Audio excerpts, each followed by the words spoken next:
7 cara meredakan asam lambung. Yang pertama, makan sedikit-sedikit tapi sering. Jadi makanlah setiap 2-3 jam dalam porsi yang kecil-kecil tapi sering. Kemudian yang kedua, ubah posisi tidur. Tidur sebaiknya kepalanya sedikit dielevasi 30 derajat sehingga asam lambungnya tidak mudah naik saat berbaring. Kemudian yang ketiga, gunakanlah pakaian yang longgar karena pakaian yang ketat itu akan menekan lambung sehingga asam lambungnya mudah naik. Kemudian yang keempat, jaga berat badan ideal dengan pola makan yang sehat dan rajin berolahraga. Karena obesitas sendiri merupakan faktor resiko untuk meningkatkan terjadinya asam lambung yang berlebihan. Kemudian hindari rokok dan alkohol. Kemudian juga yang paling penting yang keenam, kelola stres. Jangan sampai stres karena stres sendiri memicu asam lambung. Dan yang terakhir, bisa menggunakan rebusan kunyit untuk meredakan asam lambung sebagai pertolongan pertama. Baik pemirsa, kembali lagi bersama kami di Bincang Sehati. Kita akan bahas topik utama kita tentang asam lambung. Bagaimana mengatasinya kalau ini sudah terlalu reaktif dan mengganggu pencernaan kita. Nah, untuk pemirsa di rumah yang mungkin lagi struggle nih sama masalah ini, boleh loh langsung telepon kami dan berkonsultasi dengan dokter kita hari ini di 0212903244 atau DM ke Instagram kami di @bincang_sehati.tv. Kita lanjut lagi dengan dokter kita hari ini, Dr. Laura Anastasia, SPPD Finasim, spesialis penyakit dalam dari Rumah Sakit Premier Jatinegara. Oke, kalau kita bicara asam lambung, orang langsung berpikir masalah kesehatan gitu. Padahal ini adalah bagian dari tubuh kita yang memang punya fungsi cukup krusial. Boleh dijelaskan dulu nggak sih dok, asam lambung itu apa dan fungsinya apa untuk tubuh kita dok? Ya, jadi sebenarnya asam lambung itu berperan beberapa manfaat ya dalam tubuh kita. Jadi yang pertama itu dia tentunya untuk mencerna makanan. Jadi dengan adanya asam lambung ini ada enzim-enzim pencernaan yang diaktifkan. Misalnya contohnya pepsinogen namanya. Pepsinogen ini akan diubah menjadi pepsin dan si pepsin inilah yang bisa mencerna protein untuk menjadi asam amino. Nah, asam amino ini yang baru bisa diserap dalam tubuh kita gitu. Jadi nggak bisa kita makan protein sebulat-bulatnya protein itu langsung masuk ke dalam tubuh kita. Dia harus dicerna terlebih dahulu, dipecah-pecah dulu. Nah, di sini ada peran asam lambung dalam memecah-mecah protein itu. Gitu. Selain itu juga asam lambung juga berperan dalam penyerapan berbagai nutrisi lain, misalnya kayak zat besi, kalsium, itu juga semuanya dibantu oleh asam lambung dalam penyerapannya. Gitu. Selain itu juga asam lambung punya fungsi imunitas juga karena dia bisa membunuh bakteri, virus dan parasit yang ada di dalam makanan yang kita konsumsi gitu kan. Kadang-kadang kan kita nggak sepenuhnya makanan yang kita makan ini bersih, pasti nggak ada kuman, nggak ada bakteri gitu ya. Nah, saat masuk ke lambung dengan sifat asam lambung yang sangat asam ini, dia bisa membunuh semua bakteri, virus, parasit yang ada di makanan. Jadi fungsinya tuh banyak banget gitu ya dok ya. Dan memang kalau dilihat karena sifatnya yang memang istilahnya kalau ada yang bilang itu tuh besi aja bisa berkarat loh kalau kena asam lambung gitu kan. Betul. Nah itu kan memang dijaga dalam lambung yang sudah sedemikian diciptakan Tuhan dengan kondisi yang baik. Jadi otomatis sebenarnya harusnya ada di dalam lambung itu ya aman-aman aja karena memang sesuai fungsinya. Nah kenapa bisa jadi masalah tuh apa dok? Apa yang bisa menyebabkan asam lambung yang tadinya sebenarnya membantu pencernaan kita justru jadi musuh buat pencernaan kita? Ya, kalau di mana ada suatu kondisi asam lambung itu diproduksinya berlebihan. Gitu. Jadi berlebihan dari seharusnya ya. Akibatnya kan dia kalau berlebihan otomatis dia akan mencari ruangan di luar dari lambung untuk tempat dia berada gitu kan. Biasanya tuh dia akan lebih mudah untuk mendesak ke atas tuh, naik ke kerongkongan. Nah itu yang menimbulkan keluhan, berbagai keluhan tuh biasanya. Jadi nyeri, jadi sesak napasnya, banyak yang jadi tadi salah duga serangan jantung gitu. Karena diproduksi berlebihan dan dia juga akhirnya mendesak ke ruangan yang seharusnya bukan tempat dia berada dan mengiritasi kerongkongan kita gitu. Jadi akhirnya ya jadi mengganggu gitu ya. Jadi yang jadi masalah ketika si asam lambung keluar dari rumahnya. Betul. Gitu ya. Dan berlebihan. Dan berlebihan. Ini akan jadi masalah karena memang fungsinya kan sudah secukupnya. Kalau misalnya produksinya berlebihan jadinya ya mau ngapain lagi gitu ya. Kayak beliau nih harus punya kerjaan gitu kan si asam lambung ini. Nah Kenapa bisa produksinya berlebihan nih dok? Ada nggak faktor-faktor yang bisa menyebabkan produksi asam lambung pada seseorang tuh jadi over? Ya biasanya sih kalau yang paling sering itu karena ada makanan atau minuman tertentu yang memicu ya. Contohnya misalnya makanan sering mengkonsumsi makanan yang pedas-pedas, asam-asam, yang mengandung kafein seperti kopi dan teh, kemudian juga alkohol ya, kemudian juga makanan yang berlemak. Yang terlalu berlemak seperti coklat, keju, yang berminyak-minyak, santan, nah itu juga bisa memicu asam lambung gitu. Jadi kalau kita mungkin kalau konsumsinya sesekali masih oke ya, tapi kalau kita secara terus-menerus mengkonsumsi itu, di mana semua bahan makanan itu memicu asam lambung, ya akibatnya produksi asam lambung itu akan jadi berlebihan. Itu biasanya pertama ya karena makanan atau minuman. Yang kedua bisa juga disebabkan oleh obat-obatan. Itu misalnya kita mendapat obat-obatan yang harus dikonsumsi jangka panjang atau sering. Yang paling sering itu obat nyeri. Gitu. Jadi harus hati-hati juga untuk obat-obat nyeri atau steroid juga termasuk. Nah itu juga termasuk jenis-jenis obatan yang bisa memicu asam lambung. Gitu. Jadi kalau mau konsumsi obat-obatan apalagi yang berulang dan jangka panjang sebaiknya konsultasi dulu dengan dokter supaya obatnya tepat, dosisnya tepat dan tidak berlebihan. Gitu. Jadi tidak ada efek samping. Nah itu jadi tadi ada makanan, minuman, ada obat-obatan, bisa juga karena faktor stres. Oke, pikiran gitu. ya? Ya, stres psikis atau stres fisik juga bisa. Gitu. Dua-duanya nih asam lambung, iya betul. Nanti bisa kita jelaskan lebih lanjut ya. Kemudian juga ada infeksi kuman khusus namanya Helicobacter pylori. Nah itu biasanya kita bisa makan, bisa dapat dari makanan yang mungkin tidak bersih atau tidak matang. Akibatnya si kuman tersebut masuk ke dalam dan bisa memicu asam lambung juga. Jadi ada banyak sih sebenarnya ya. Jadi nggak bisa digeneralisasi gitu ya dok ya. Jadi tadi kalau kita rangkum sedikit memang karena dari faktor makanan atau minuman yang bisa memicu asam lambungnya ini lebih banyak diproduksi. Lalu mungkin juga ada obat-obatan tertentu. Terus juga ada stres dan psikologisnya yang memang berpengaruh. Ini stresnya bukan cuma stres pikiran bahkan ya tubuh. Nanti kita akan kulik lebih jauh di bagian itu. Jadi memang kondisinya banyak banget faktor yang bisa menyebabkan seseorang asam lambungnya tuh istilahnya naik kalau orang bilang gitu ya dok. Tapi ini kan bukan satu hal yang tiba-tiba nggak sih dok? Apakah seseorang bisa langsung punya masalah atau memang menahun tapi dia nggak rasain? Ya, jadi biasanya memang peningkatan asam lambung itu tidak terjadi mendadak ya.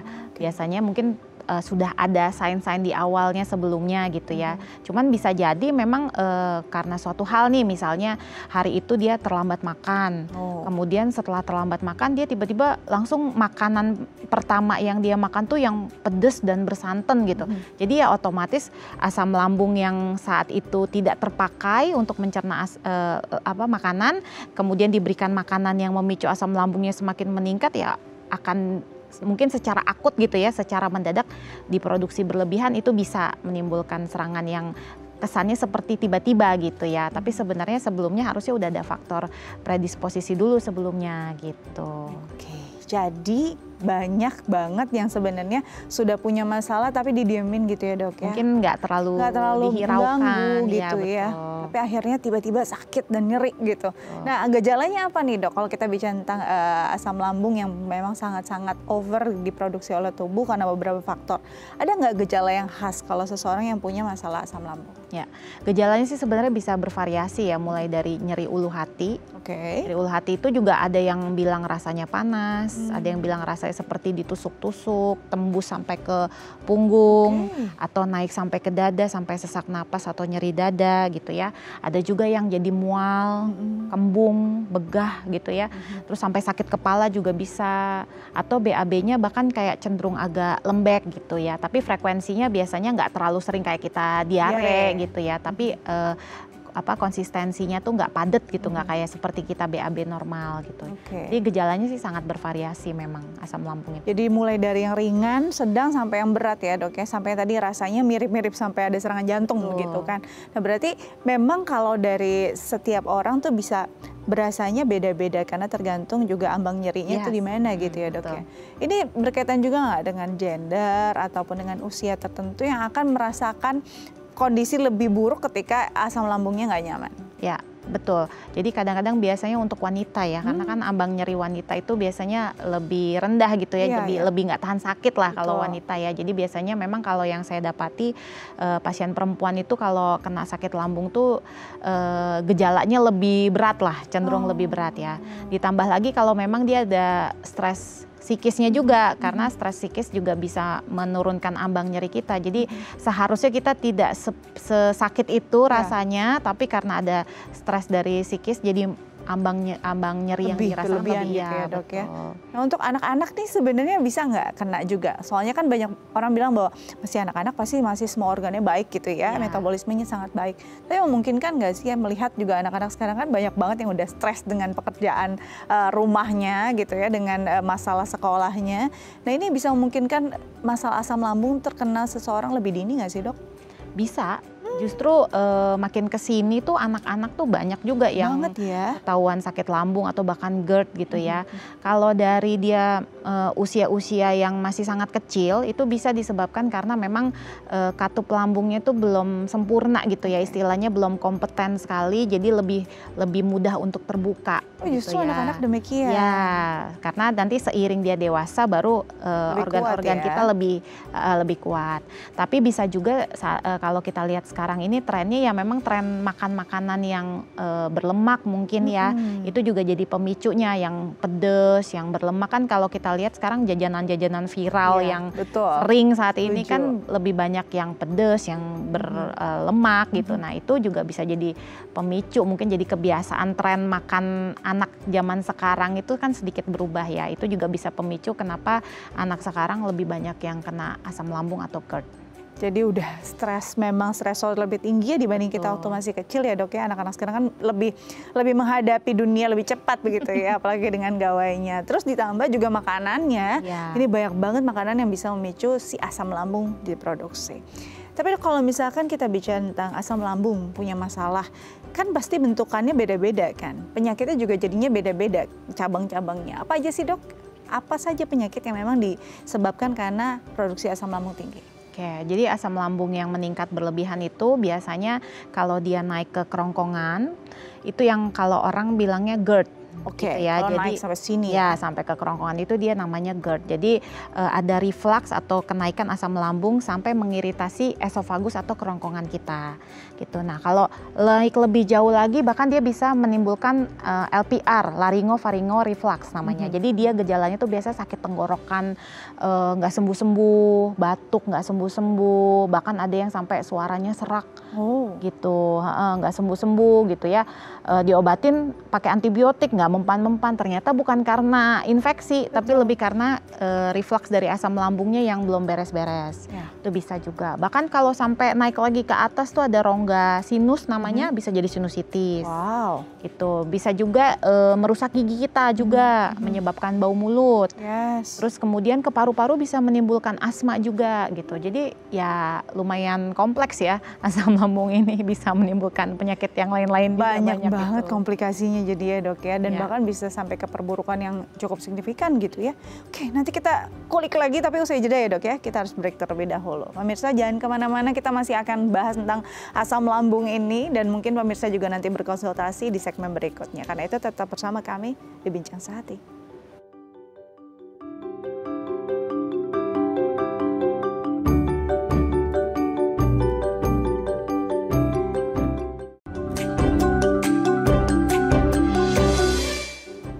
Baik pemirsa, kembali lagi bersama kami di Bincang Sehati. Kita masih membahas tentang asam lambung yang produksinya kalau berlebihan pastinya akan jadi masalah kesehatan yang serius.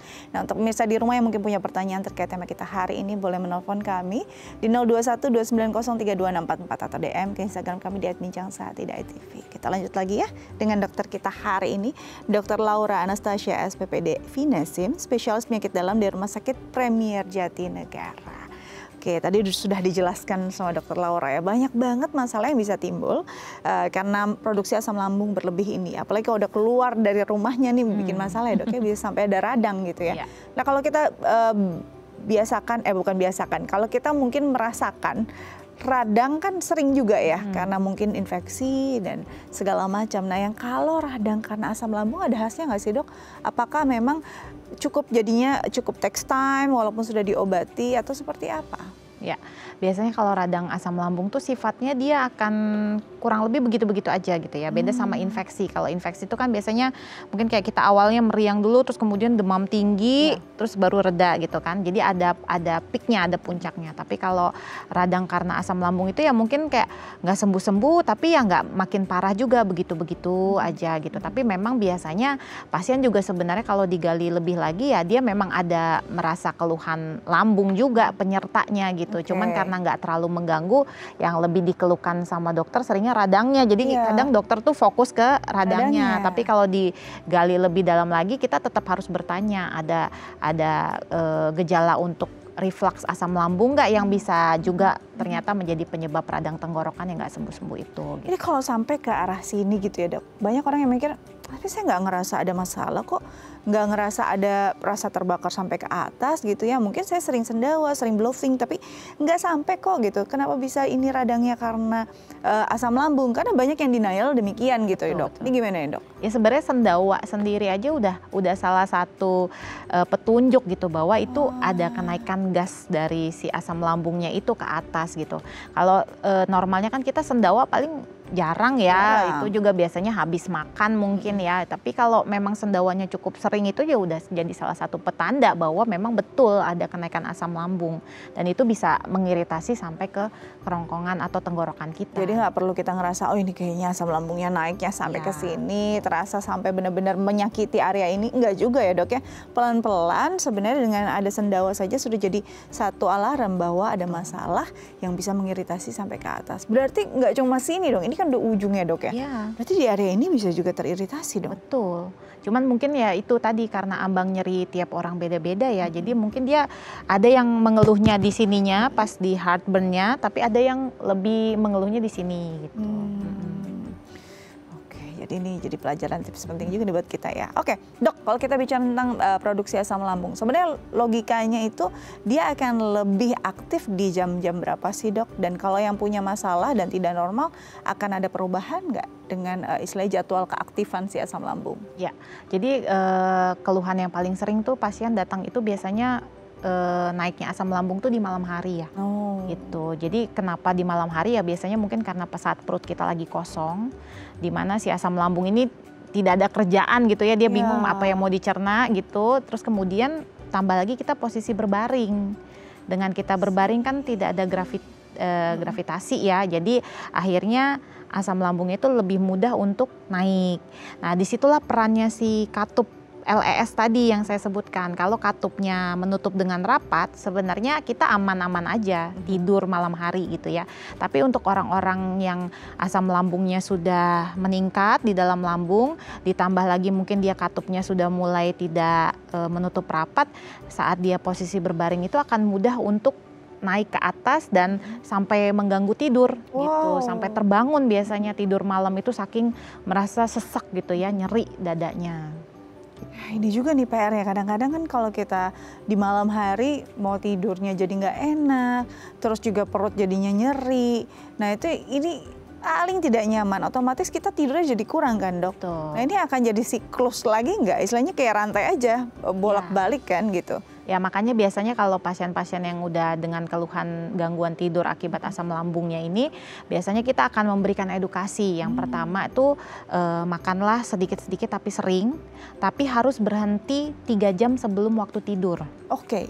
Gitu. Jadi berhenti 3 jam sebelum waktu tidur? Ya, terus kemudian juga posisi tidurnya mungkin harus agak sedikit tinggi. Gitu, jadi bantalnya harus agak sedikit tinggi, sekitar 30 derajat lah. Jadi nggak boleh rata dengan tanpa bantal atau bantal satu tipis gitu, tidak boleh. Jadi harus agak tinggi supaya tetap ada gravitasi yang menahan si asam lambung tetap berada di lambung. Jadi tidak mudah untuk naik ke atas. Oke, jadi makanya memang ada perlu strategi lah ya. Betul. Sebelum tidur agar tidurnya tidak terganggu gitu. Nah ini kadang-kadang yang jadi masalah karena kita berpikir aduh aku punya asam lambung nih, maksudnya asam lambungnya cukup reaktif nih. Kalau misalkan malam-malam kerak-krok kayaknya harusnya makan ya. Nah ini padahal 3 jam sebelum tidur seharusnya udah stop makan. Betul. Jadi ada aktivitas makan tengah malam nih dok. Iya. Ini benar atau enggak? Nah itu justru kalau kita makan tengah malam itu ya biasanya akan memicu si asam lambung itu untuk naik. Malah jadi masalah gitu, ya dok ya? betul. Jadi ya mungkin harus tetap diatur, kita usahakan tuh makan malam terakhir. Yes. Kalau bisa itu makan yang cukup mengenyangkan gitu ya. Jadi bikin kenyangnya lama, jadi tengah malam tuh nggak kelaparan dulu gitu ya. Jadi pilihlah makanan yang mencernanya tuh mungkin agak sedikit lebih bertahan lama lah. Jadi biasanya yang proteinnya agak banyak gitu ya.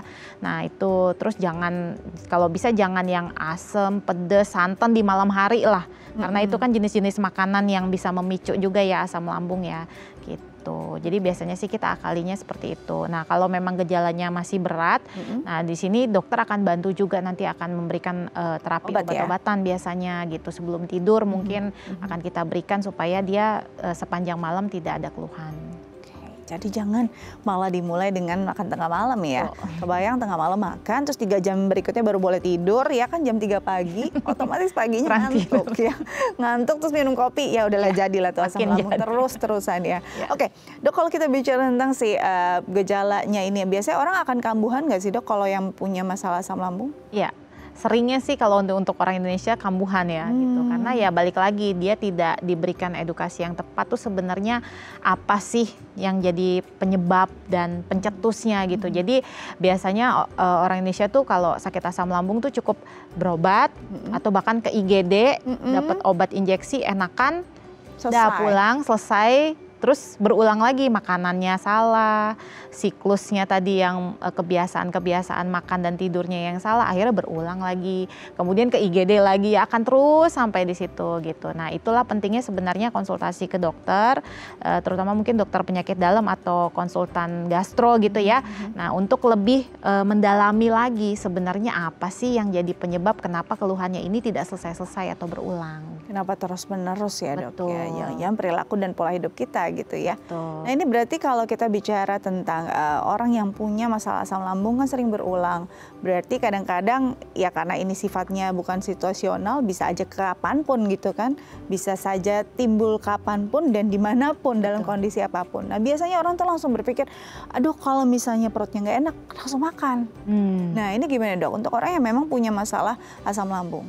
Ya, biasanya sih memang kalau serangan itu muncul ya, kita hal pertama yang kita ajarkan adalah minum air hangat dulu. Minum air hangat? Ya, minum air hangat, air putih hangat gitu ya, untuk meredakan air putih dulu hangat tuh. ya biasa ya, bukan susu hangat ataupun kopi hangat. Kopi hangat ya, kalau kopi hangat makin jadi gitu ya. Nah, jadi air putih hangat untuk meredakan dulu nyerinya gitu ya. Nah, baru boleh nanti mungkin kalau udah agak berkurang, kita bisa sih sebenarnya mengkonsumsi makanan. Nah, cuman pilih-pilih makanannya. Justru jangan makanan yang malah kembali memicu lagi asam lambungnya. Akhirnya jadi makin naik lagi dari sebelumnya. Gitu ya, jadi gitu. Kan kadang-kadang orang gitu mual nih, aduh makan yang pedes-pedes enak ya kan. Orang selalu berpikir gitu. Jadi akhirnya terus-terusan tuh habis si minumannya yang segar-segar, makan yang enak-enak karena dia ngerasa butuh privilege karena lagi mual atau perutnya nggak enak gitu. Ternyata itu justru akan membuat seseorang tambah parah nih asam lambungnya.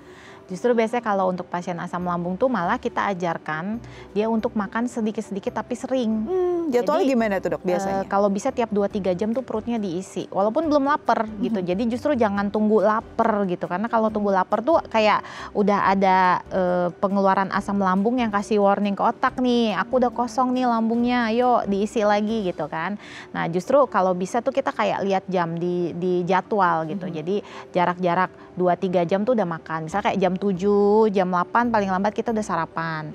Nanti jam 9, jam 10 snacking gitu ya. Nanti jam 12, jam 1 makan siang. Nanti jam 3 snack lagi. Nanti baru jam 6, jam 7 paling lambat makan malam. Habis itu kita tidur jam 9 jam 10 lah gitu. Jadi kasih jeda antara makan malam terakhir dengan tidur.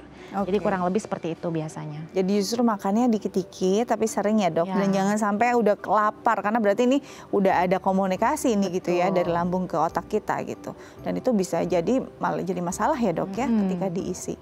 Nah kalau bicara tentang makan dikit-dikit ini berarti ada nggak makanan yang memang dianjurkan dimakan ketika seseorang sedang kondisinya demikian? Tapi dijawabnya nanti ya dok ya, setelah jeda ya. Oke, pemirsa jangan kemana-mana ya. Mau tahu jawabannya tetap di depan layar TV Anda. Kami akan kembali di Bincang Saat ini.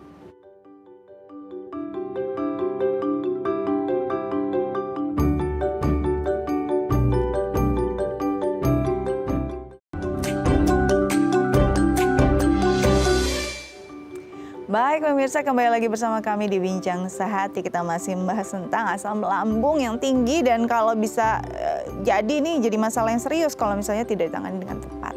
Untuk pemirsa di rumah yang punya pertanyaan boleh telepon kami loh di 0212903264 atau DM ke Instagram kami di @bincangsahat.tv. Kita lanjut lagi dengan dokter kita hari ini, Dr. Laura Anastasia SPPD Finasim, spesialis penyakit dalam dari Rumah Sakit Premier Jatinegara. Tadi kita terpotong pada pertanyaan makanan apa dok yang dianjurkan ketika seseorang memang punya masalah asam lambung, baik lagi normal-normal aja sama yang lagi kambuh nih. Gimana dok, ada bedanya nggak? Ya, sebenarnya kalau lagi kondisinya baik-baik aja sih hampir semua makanan boleh ya. Cuman kita balik lagi harus mengerti dan mengenali lambung kita masing-masing ya.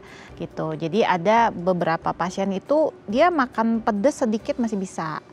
Makan santan bisa, tapi ketemu kopi sedikit aja langsung guling-guling ke IGD gitu ya. Ada juga yang sebaliknya, minum kopi masih bisa, asam bisa, tapi kena santan dikit nggak bisa. Jadi memang pertama kita harus mengenali sebenarnya lambung kita itu lebih sensitif terhadap apa. Nah kalau udah tahu nih biasanya sensitif terhadap itu ya kalau bisa jangan cari-cari masalah lah gitu ya. Kalau bisa dihindari gitu ya. Nah tapi kalau dalam kondisi yang benar-benar lagi naik nih asam lambungnya ya sebaiknya carilah makanan yang agak netral-netral aja lah ya, misalnya nggak terlalu banyak pakai bumbu macam-macam, mungkin yang rebus-rebus, tumis-tumis gitu ya. Nah hati-hati juga dengan ragi sebenarnya kayak tepung ya, roti, ragi itu juga bisa juga memicu asam lambung gitu ya. Padahal sering ya orang makan ini jadi pilihan ya. Betul, karena mungkin praktis ya. Ya dipikir juga gampang. Secara rasa comfort, tapi nggak tahu di dalam ternyata ya dok ya. Gitu. Jadi makanan tadi yang kalau bisa jangan yang nggak istilahnya penuh tantangan lah ya. Kopi, santan, terus tadi apalagi dokter bilang pedas-pedas gitu. Jangan sampai istilahnya jadi masalah baru gitu. Tapi kalau hidup Anda memang butuh tantangan dan challenge, sok dilakukan gitu ya. Tapi istilahnya biasanya kalau memang sudah tahu masalahnya ini sensitif untuk bahan makanan tersebut, ya pastinya terpicu ya. Betul. Dok, kalau buah gimana? Orang selalu berpikir jangan makan buah-buahan kalau lagi asam lambung. Sebenarnya masih boleh makan buah nggak sih? Boleh. Buah seperti apa? Ya mungkin buahnya yang pilihlah yang jangan terlalu asam ya. Jadi jenisnya mungkin kayak contohnya apel, pir gitu ya. Melon masih oke, buah naga, pepaya, alpukat itu masih oke gitu. Jadi dia sifatnya nggak terlalu asam. Jadi hindari yang kayak seperti jeruk, lemon gitu ya. Itu kan memang sifatnya dia walaupun manis pun tetap ada asam-asamnya ya. Jadi sebisa mungkin dihindari. Yang mengandung vitamin C terlalu tinggi juga kalau bisa dihindari dulu gitu ya. Ini ada kontradiktif nih kadang-kadang. Soalnya orang selalu berpikir banyak banget ya di istilahnya dokter dadakan gitu ya. Bahwa lemon katanya malah bisa bantu menyembuhkan asam lambung. Gimana nih dok pandangan dokter? Ya sebaiknya sebenarnya sih kalau pengalaman kami ya, justru banyak pasien yang akhirnya harus konsultasi ke dokter karena itu tadi mencoba minum lemon di pagi hari dengan kondisi perut kosong gitu. Banyak banget. Dan itu mungkin kalau sekali dua kali dilakukan masih oke ya, tapi kalau dilakukan setiap hari ya itu ternyata tidak bisa juga buat lambung kita. Gitu. Jadi analogi asam ketemu asam jadi basa itu belum tentu berhasil dan belum tentu benar karena memang belum valid ya dok ya kliniknya. Oke, kita akan lanjut tapi ada pertanyaan dari pemirsa lewat DM Instagram, saya bacakan ya dok ya. Ini dari @amira. Pertanyaannya, halo dok, saya akhir-akhir ini sering banget merasa perut bagian atas terasa panas dan kadang sampai membuat pusing. Apakah asam lambung bisa sampai menyebabkan pusing dok? Jika terjadi, obat apa yang segera dikonsumsi? Oke Mbak Amira, jadi akhir-akhir ini dia sering sekali ngerasa perutnya panas terus ditambah dengan simptom saya pusing. Betul. Bisa nggak sih pusing itu karena lambung dok? Betul, bisa sekali. Jadi memang banyak pasien yang datang konsultasi itu selain memang keluhan di perutnya ya dia sampai bilang sakit kepala juga gitu ya. Jadi ya obat yang paling tepat adalah mengobati penyebab sesungguhnya gitu. Jadi kalau yang bikin sakit kepalanya adalah lambungnya ya kita harus minum obat lambung gitu untuk meredakan. Nanti pelan-pelan sakit kepalanya juga akan berkurang. Karakter sakit kepalanya karena lambung tuh ada bedanya nggak sih dok? Apakah memang posisinya kan orang juga banyak yang mungkin punya migrain atau mungkin punya sering nyeri kepala karena memang rutin seperti itu, mungkin ada tensi dan segala macam. Kalau karena lambung jenisnya pusingnya ciri khas nggak dok? Biasanya sih nggak terlalu berbeda ya kalau hanya dari sakit kepalanya ya. Tapi di sini yang perlu dicatat adalah ya memang lambungnya. Ya betul. Maksudnya sakit kepalanya itu tidak muncul sendirian. Betul. Gitu. Pasti setiap sakit kepala itu disertai dengan keluhan di lambung. Nah itu. Seperti itu. Beda dengan sakit kepala yang hanya sakit kepala nih lambungnya kayak bener-bener aman aja. Gitu nah ya. itu kita harus cari lagi penyebab sakit kepala yang lain gitu. Karena kalau misalnya jadi masalah juga nih, karena kalau tadi Mbak Amira tanya obatnya apa ya dok ya. Nah kalau kita biasa minum obat nyeri ya untuk nyeri, itu kan tadi dokter bilang bisa jadi masalah juga untuk lambung gitu kan. Berarti kalau yang harus dilakukan Mbak Amira ketika lambungnya bermasalah dan nyeri kepalanya datang, berarti kira-kira apa yang bisa jadi peredanya? Ya, jadi mungkin kalau yang mungkin pertama ya harus bisa mencoba obat-obatan yang bisa dibeli secara bebas dulu lah ya. Jadi sesimpel itu misalnya kayak golongan antasida gitu ya. Terus kemudian untuk sakit kepalanya bisa dibantu dengan parastamol. Kalau parastamol itu sebenarnya golongan obat nyeri yang termasuk aman lah buat lambung ya. Gitu. Tapi kalau memang dengan obat yang sederhana itu ternyata keluhannya tidak membaik ya itulah pentingnya untuk konsultasi ke dokter gitu. Kami pun dokter sebenarnya kalau menghadapi pasien kan kadang-kadang butuh pemeriksaan penunjang juga gitu ya. Jadi pasti akan mengobservasi lagi, melihat lagi, menggali-gali lagi kira-kira ini penyebabnya apa gitu. Karena ya memang kadang-kadang pasien itu bisa mengeluhkan sesuatu padahal penyebabnya di tempat yang lain kan gitu ya. Jadi ya sulitnya dokter tuh itu. Jadi biasanya kalau konsultasi ke dokter kita akan menggali dalam ya dari riwayatnya pasien, kemudian kita juga akan melakukan pemeriksaan penunjang. Biasanya kalau lambung itu ya mungkin kayak di ultrasound, di USG lambungnya, dicari juga penyebabnya yang lain. Misalnya batu empedu, nah ternyata ada pasien yang sakit lambungnya nggak sembuh-sembuh, kenapa ya dok? Padahal makannya udah dijaga gitu ya, udah nggak telat makan, udah nggak makan macam-macam, tapi kambuh terus. Ternyata pas kita USG ketemu ada batu empedu. Nah batu empedu itu bisa memicu asam lambung yang terus-menerus juga gitu. Terus ya belum lagi pemeriksaan-pemeriksaan lain, misalnya kayak pemeriksaan tadi kuman Helicobacter pylori gitu. Nah itu pemeriksaannya juga simpel tuh, cukup dilakukan tes tiup gitu. Tes tiup namanya urea breath test. Jadi kita diberi 2 kantong plastik, kita akan tiup, nanti hasil tiupan kita itu akan dinilai di laboratorium. Nah itu bisa juga untuk menilai jangan-jangan ada kuman di dalam lambung yang membuat sakit lambung kita tidak beres-beres gitu. Jadi pemeriksaan penunjangnya banyak banget ya dok? Banyak. Ya? Mulai dari tadi di USG bisa jadi karena batu empedu terus masalah lambungnya nggak beres-beres. Tadi juga ada yang ditiup ya dok ya, makin canggih, dan mungkin kalau yang lebih deep lagi bisa endoskopi. Endoskopi betul. Itu kalau endoskopi untuk langsung benar-benar melihat ke dalam apakah gejala yang dirasakan pasien itu sama beratnya dengan hasil endoskopinya gitu. Karena ada juga kan ternyata sakit lambungnya lebih ke stres psikis gitu ya. Jadi sebenarnya sakit lambungnya mungkin ringan derajatnya tapi gejalanya berat sekali. Nah itu bisa juga itu. Jadi bahkan kita kadang-kadang kolaborasi sama psikiater juga untuk mengobati pasien-pasien sakit lambung. Itu dia ya. Jadi memang nggak sesimpel itu, cukup kompleks untuk bisa mengatasinya. Nanti kita masuk ya, pengobatan berapa lama ya untuk orang yang punya masalah asam lambung ini, dan karena kambuhan apakah jadi terus-terusan? Nanti kita bahas usai jeda ya. Pemirsa jangan kemana-mana, tetap bersama kami di Bincang Sehati.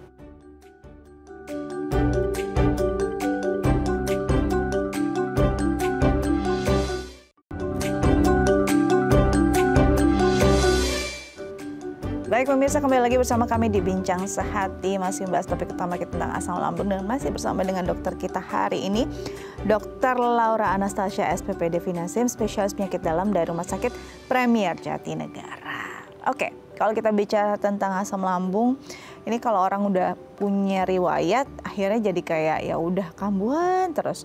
Berarti pengobatan yang harus dilakukan seperti apa, Dok? Apakah jadinya perlu pengobatan seumur hidup atau ya per simptom saja kalau kambuh? Ya, sebenarnya sakit asam lambung itu bisa sembuh total gitu ya. Cuman seringnya memang tidak ditangani dengan Tuntas. tepat dan tuntas, betul. Jadi akhirnya berulang-berulang. Belum lagi pasiennya mungkin belum sepenuhnya mengerti sebenarnya apa sih yang menjadi pencetus untuk si asam lambungnya dia sering kambuh gitu. Jadi tidak dihindari lah faktor pencetusnya. Jadi itu yang membuat akhirnya bolak-balik kambuh gitu. Cuman pengalaman saya kalau benar-benar kami mencari tahu nih penyebabnya dan penyebabnya ditangani, kemudian faktor pencetusnya dijauhi gitu, biasanya pasiennya akan baik-baik aja, jadi nggak perlu pengobatan yang terus-menerus panjang begitu ya. gitu. Kecuali memang tidak tuntas, tidak tepat, akhirnya ada perburukan dan masalah lain gitu ya, Dok ya. Tapi memang ada kondisi seperti luka lambung misalnya, kalau dari hasil endoskopinya memang sampai ada luka. Nah itu memang secara panduan kita harus mengkonsumsi obat lambung itu bisa sampai 8 sampai 12 minggu dulu gitu. Jadi agak lama ya pengobatannya. Sebenarnya itu untuk memberi kesempatan supaya luka di dalamnya itu bisa sembuh dulu, baru obatnya kita stop. Gitu. Ini bisa terjadi luka pada lambung berarti sudah lumayan lama dong ada masalah? Ya, biasanya kan asam lambungnya pertama-tama mengikis dulu ya, mengikis dulu dinding lambungnya, lama-kelamaan akhirnya terjadi luka gitu. Kalau sudah sampai luka nih ada hal lain nggak ya, Dok, yang dirasakan? Apakah nyerinya jadi lebih hebat atau seperti apa? Ya biasanya kalau udah luka tuh pasiennya udah nyerinya sifatnya lebih terus-menerus ya. Dan bahkan diperberat dengan saat makan gitu. Karena kan makanannya menggesek lukanya lah gitu ya yang terjadi di dalam lambung kita gitu. Belum lagi nanti pasiennya tuh bisa jatuh ke dalam kondisi anemia juga, kurang darah merah. Karena kan lukanya itu kan biasanya akan mengeluarkan darah ya, walaupun sedikit demi sedikit gitu, mungkin pasiennya tidak menyadari, tapi dia akhirnya datang tuh bisa juga dengan kondisi anemia gitu. Kemudian juga kalau lukanya cukup besar atau perdarahannya agak banyak gitu, bisa sampai pasien benar-benar menyadari bahwa dia muntah darah atau BAB-nya hitam atau bahkan darah seger gitu juga bisa. Bisa terjadi sampai demikian tuh, Dok? Ya, bisa jadi terjadi perdarahan. Jadi ketika muntah, biasanya kan orang identiknya tuh kalau orang yang punya asam lambung muntahnya kuning, asam, pahit gitu. Ini bisa sampai ada warna darah segar atau kecoklatan gitu ya, Dok ya? Itu kalau udah sampai level yang berat lah ya. Wow, bahkan sampai ke feses juga bisa jadi masalah. Hitam. Ya. Ini kalau sudah sampai di luka demikian bisa lama-lama kalau tidak ditangani akan ada keganasan nggak, Dok? Ya bisa. Jadi dari luka itu kan sebenarnya badan kita tuh pinter ya. Jadi dengan luka itu dia berusaha untuk menyembuhkan gitu. Jadi ada sel-sel yang berusaha untuk meregenerasi gitu. Cuman sayangnya kalau sel radang ini terus-menerus terjadi, lukanya tidak sembuh-sembuh, akhirnya yang timbul bukan sel normal tapi sel kanker. Gitu. Justru tadinya itu adalah bentuk perlawanan dan istilahnya menjaga ya tubuh kita untuk bisa diobati sendiri, tapi karena tidak selesai-selesai gitu ya akhirnya jadi kanker bisa juga. Sampai ke kanker, Dok? Ya. Dimulai dari asam lambung yang tinggi tadi gitu ya. Berarti kalau misalnya bisa dibilang ini akan jadi lebih parah juga dong untuk orang-orang yang mungkin usianya sudah lanjut karena tubuhnya udah nggak performa terbaik lagi kan? Betul. Oke, jadi lansia yang punya asam lambung tinggi akan jadi punya masalah lebih parah dibandingkan orang produktif. Belum lagi karena kan biasanya mukosa dari lambungnya itu kalau pada lansia sudah lebih tipis ya, karena proses penuaan ya. Betul. Jadi ya akhirnya asam lambung yang meningkat sedikit itu lebih gampang mengiritasi dan membentuk luka dibandingkan kita yang masih muda-muda. Gitu. Jadi memang perlu jadi perhatian ya, apalagi kalau sudah punya riwayat komorbid tertentu dengan obat-obatan yang panjang gitu ya listnya ya. Ini perlu sekali untuk bisa dibantu untuk istilahnya apa ya, Dok ya, dibantu kalau kita analogi orang awamnya lambungnya dilapisin dulu gitu ya. Jadinya biar nggak luka. Seperti itu kah memang harus jadi tindakan preventifnya? Betul, kadang-kadang dalam kondisi-kondisi tertentu nih misalnya pasien tersebut mau tidak mau harus mengkonsumsi obat pengencer darah dan jangka panjang misalnya, atau obat-obat nyeri jangka panjang gitu ya karena kondisi penyakit lain. Ya kadang-kadang mau tidak mau daripada lambungnya juga jadi bermasalah, akhirnya kita bantu juga dengan obat lambung. Tapi tentu saja tidak bisa seumur hidup ya karena obat lambung lambung itu bukan obat untuk seumur hidup. Jadi biasanya kita akan edukasi juga gimana pola makan yang baik dan benar, makanan apa yang perlu dijauhi sehingga akhirnya asam lambungnya itu tidak mudah meningkat gitu. Jadi memang perlu banget untuk kita sadar dulu, tadi dokter bilang ya, sadar dulu diri kita tuh lebih sensitif pada makanan yang mana. Jangan sampai kita makan adalah yang pemicu-pemicu si asam lambung tadi. Terus kalau dibilang pengobatan seumur hidup ini sebenarnya bisa sembuh ya dok ya? Bisa sekali. Berarti kalau kambuh karena pola hidup kita sendiri? Betul. Oke, dan kalau dibilang apakah nanti minum obatnya sepanjang masa? Enggak juga ya, karena ini bukan obat yang diperuntukkan untuk seumur hidupnya. Jadi yang paling penting berarti dari dokter tipsnya adalah untuk bisa menjaga pola hidup begitu? Ya, dan tetap karena tadi yang saya bilang kadang-kadang masalah asam lambung itu tidak sesimpel itu. Takutnya ternyata ada penyakit yang lain yang mendasari. Jadi kalau memang keluhannya tidak membaik-membaik atau bahkan memberat gitu ya, ya konsultasilah ke dokter gitu. Karena kita yang harus mencari ini sebenarnya penyebabnya apa sih gitu. Kenapa nggak beres-beres lah asam lambung. Karena memang untuk asam lambung ini kompleks. Nah, untuk Anda yang masih bingung mau kemana, boleh langsung konsultasi ke Dokter Laura ya di Premier Jatinegara. Oke, dokter thank you sudah hadir di Bincang Sehati. Semoga terus bisa menginspirasi banyak orang. Oke pemirsa, bagaimana tips dari dokter kita hari ini? Sudah catat semua, semoga berguna untuk Anda ya. Jangan lupa loh untuk mengunduh The I Plus di gawai Anda untuk menggapai inspirasi kapanpun, dimanapun. Saya Astia Dika pamit undur diri. Jangan lupa saksikan kembali Bincang Sehati besok dengan info-info yang terbaik untuk Anda. Sampai jumpa.